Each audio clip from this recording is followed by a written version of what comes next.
everyone, Coder of the Con-Man. Today we're going to talk about a show that I love. A show that got destroyed by a company that everyone hates. A show I love. One of 4Kids' better shows. In my opinion, the best 4Kids show, Chaotic. Let me explain in this video where we're just going to talk about the history of it because this is a really unique story and I love this show. But first, let's talk about the history of the original show just because this is so important for this show. But anyhow, let's begin. Okay, Chaotic is one of those shows that you love. I love it. Like, the lore for it wasn't really developed that much because of 4Kids. Kind of like we made it to the first big revelation of the show. But anyhow, it's still an important show on 4Kids. Because this is actually the show that made them fail. It wasn't Yu-Gi-Oh! Okay, it was Yu-Gi-Oh! Later on, but anyhow, this was their biggest show that wasn't an anime. 4Kids is known for a lot of anime, and most of their anime shows suck. Like first 8 seasons of Pokemon, Yu-Gi-Oh!, which are the better shows, but they're still bad because they localized the heck out of them. And that's basically the problem. But they have a few good shows, like 2003 TMNT, which is the best rendition of the TMNT Turtles, but in their Mirage comic form that they have ever done. It's the best Mirage Turtle comics show, in my opinion, but that's another story for another day. We're going to talk about Chaotic, one of the most hyped up shows on 4Kids, starting back in 2016. Yes, came out in 2006, I think, and the first preview of it was basically a teaser trailer that talked about the codes equal power. And here's a mime pendant of the scene. Chaotic codes equal power. And they don't explain the show except for the code is a big deal. And now we got to talk about the main point of this video, the history of Chaotic. And let's begin. Okay, Chaotic started back in 2000 with Brian Gannon, which is really a guy who might not become important now with the series, but it is in fact we got to explain. This show was based on a Danish game called Quarks, I think, or something. Then it became Chaotic Now or Never. And that's when Brian Gannon showed up. It was during Now or Never. He got proven by the greatness of the creator of Now or became Chaotic Now or Never. The big difference in this version is basically subfigs are different, which I'm not sure of.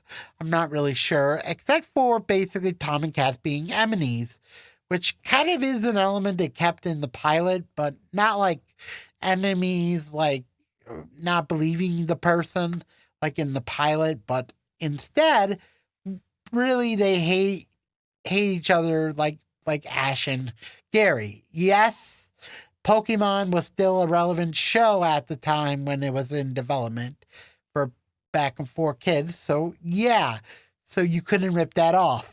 But anyhow, the show is awesome. A lot of things I love about Chaotic will explain in the future videos. But here's a sneak peek for now, let's just talk about episodes 1 and 2. And yes, I have done videos way long ago for season 1 and 2. And this is just going to be a more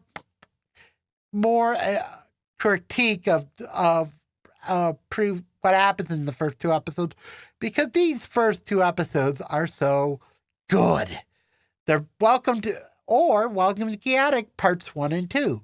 Part 1, as everyone remembers in my generation, begins with the introduction of Maxor. So you think, then Tom narrating, explaining he's a very brave guy, bravest of the brave, but it wasn't him. It was someone else, himself.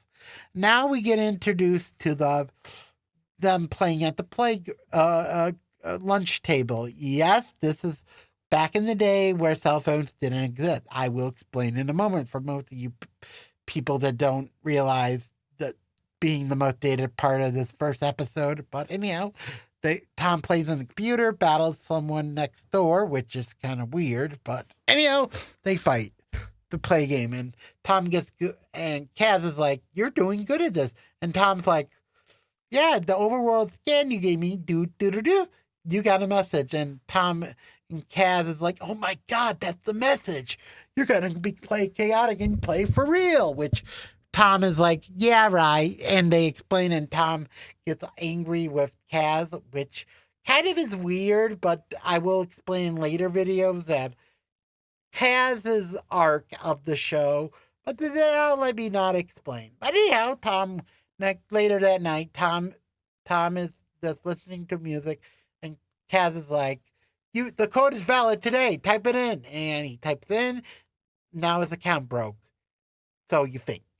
I will explain in a moment in part 2, but anyhow, just to know, he gets teleported to a place and basically freaks out, and it's like, "No way." Then meets a random robot like drone server, and it's like, "No way. Welcome to Chaotic," and Tom screams. Next episode is basically we get tease of a few characters like painted in the background, which I will explain in episode 3. But anyhow, point is, Tom encounters Kaz. Kaz is like, Tom still can't family and now gonna play it online? Not exactly. And yes, this show feels like a prediction of the metaverse, in my opinion, which I might do a dissection right now because it's great. Like for me, Chaotic predicted the metaverse. I am not kidding. I might do a video on that opinion of it if the reboot does it well, but maybe not. Only time will tell. But anyhow, the Chaotic series. Next up, Tom's first match against Sarah Kami. And just to know, I'm going to speed rush the fight because that's like the memorable part where Tom turns into Maxor. Yes, and he equips the Aqua Shield and Fortissimo. And the just to know, 10 locations in a deck for this card game. Yes, this card game.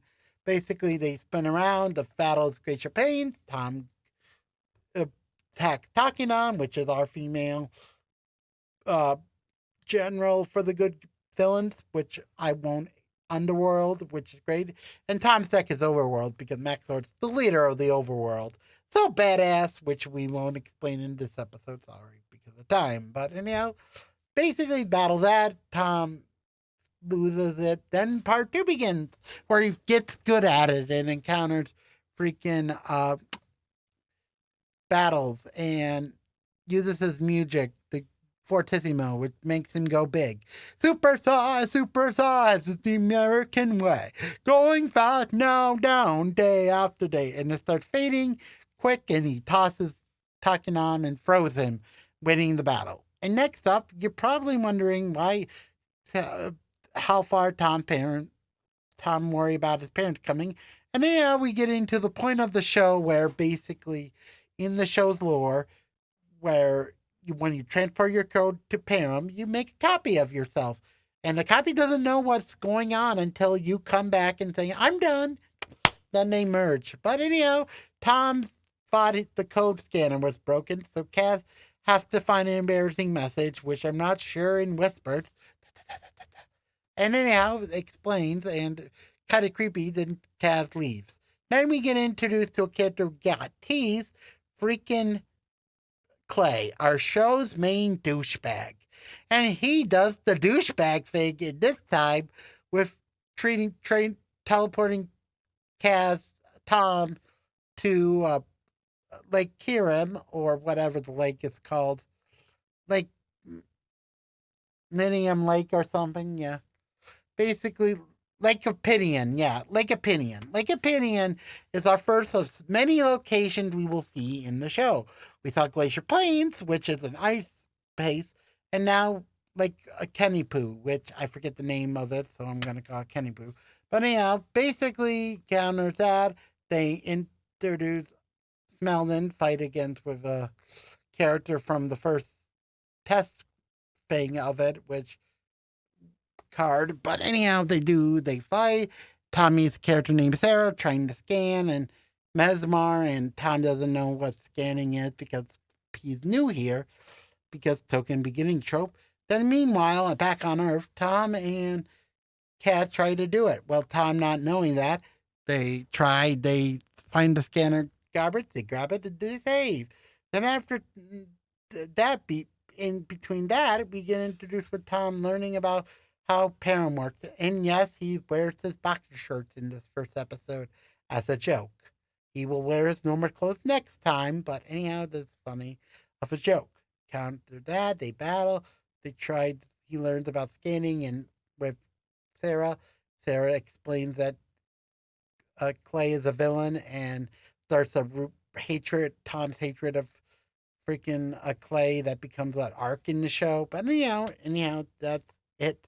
Now we get introduced to our first main creature, and our only main creature that's going to be important for the main longevity of the show, Nazarin. Oh boy, Nazarin is basically the Gandalf of the show. So badass, so cool, and so awesome. He does that, and he doesn't want to get scanned for now.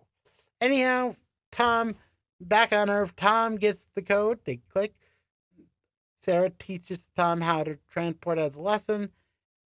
Officially, Tom and Earth Tom touches the code, gets the memories of that. They explain what happens, and Kaz gets confused by saying what's a Sarah, and turns out it's a player and a good lesson. And that begins their friendship reunites, and officially the show has begun. Want to see the next few episodes? That's going to be next time, where we're going to talk about a lot, episodes 3 through 8, because those episodes are like padded episodes that explain stuff, which I won't explain now, but only time will tell. Just come on saying bye-bye for now.